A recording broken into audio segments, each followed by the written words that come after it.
We're glad we can have you join us again on the program. Welcome. I'm Temple Ashaju.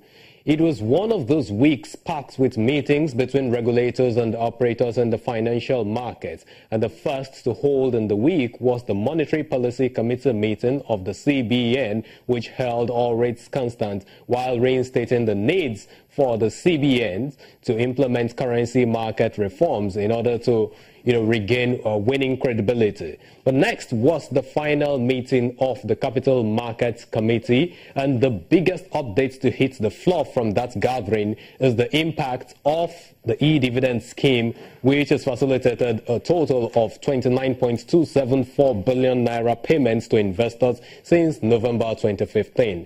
That's processed leaves unclaimed dividends at a reduced amount of 80 billion naira. And that's from the regulators. But the operators too aren't left out of the picture, as the FMDQ OTC Securities Exchange had the first money market fund listing this week. Operators from the capital market and the money market are also collaborating to enhance the Nigerian financial market. These are some of the stories that we will be bringing your way this evening on the program for your consumption.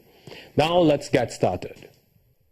20 million units of the Greenwich Plus Money Market Open-Ended Fund has been listed on the FMDQ OTC market. That took place during the week, as I said earlier. The security, which became the first to be floated on the platform, is also likely to be listed on the Nigerian Stock Exchange soon. After the listing, I had a chat with the chief executive of the issuing company, Greenwich Asset Management Company Limited, that is Dayo Obisa, and he explains the target asset classes of the fund. Let's listen.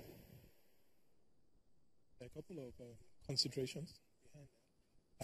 Some of our institutional investors require mutual funds to be listed, and again, just to increase the visibility of the fund, transparency, which appeals to some core investors we're speaking with, some of who are already invested in the fund, but just to increase the transparency, visibility, and meet up some requirements for some of our institutional investors. When you say visibility, yes, we know you're going to be saying, but then what are you expecting from other investors, especially the secondary investors, which formed part of the reasons why you have to? It's just to engender market confidence, really. So because before you can come on FMDQ, there will be some basic requirements in terms of transparency which you have to fulfill, and which we expect will increase participation by those secondary investors who are already started coming, but we just believe, and we are quite optimistic by listing on FMDQ, which is rich, the sort of confidence that are engendered in the mind of investors generally in the market, that they will further participate more in coming days. Talk to us about the composition and how you arrived at all of the rates yields.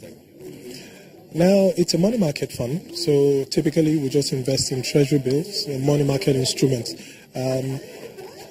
Provided by the regulators, you are not meant to invest in all the whole range of instruments you're going to invest in. The tenor should be 90 days or less. So typically we are heavily invested in treasury bills, some commercial papers, fixed income or fixed deposit instruments by investable grade deposit money banks, and just a little bit of cash holding just to meet the redemption requirements by our investors. You talked about investing in treasury bills as the major instrument. What happens if the rates reverse tomorrow? It's falling of a rate in treasury bills is not really of a huge concern to us. We are primarily invested in treasury bills right now because that's where the yields are high. In terms of safety, it's about better than any other money market instruments in the market. But just in case the yield starts to reverse and it starts to slow down, we have other instruments that are quite allowable, as long as it's like a debt instrument falling short below 90 days, acceptable by the Securities and Exchange Commission.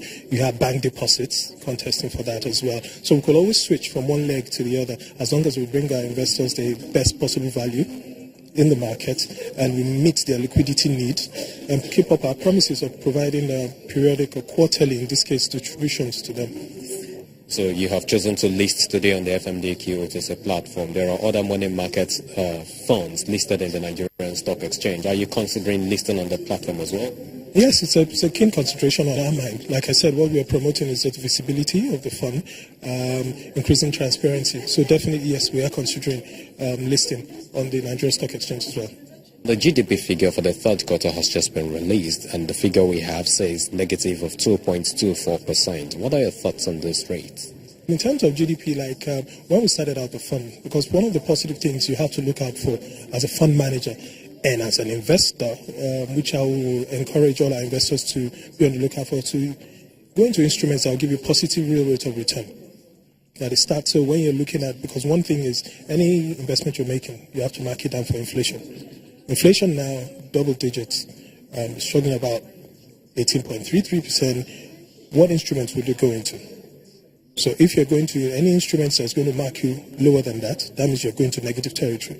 Treasury bills, on a 1 year, if you're going to calculate the yield, you're talking about north of 20, yeah, depending on what side of the curve you're playing in. So that's why it makes it, I don't want to use the word no-brainer, something you don't have to think too hard. In terms of safety, Treasury bills meet requirements. In terms of liquidity, it still does. And in terms of return, positive real rate of return, it does. Now, on the economy as a whole, 2 consecutive negative GDP, technical recession. Will we come out of it? We're quite optimistic that yes, we will. Will government borrowing be kept at this rate? For short to mid-term, we believe it will, which is what makes Treasury bills still attractive to us. But I think from a high base effect, in a couple of years, or maybe let me say the advanced number of months, we'll start seeing a slowdown of all these negatives and we'll start recording positives in the economy.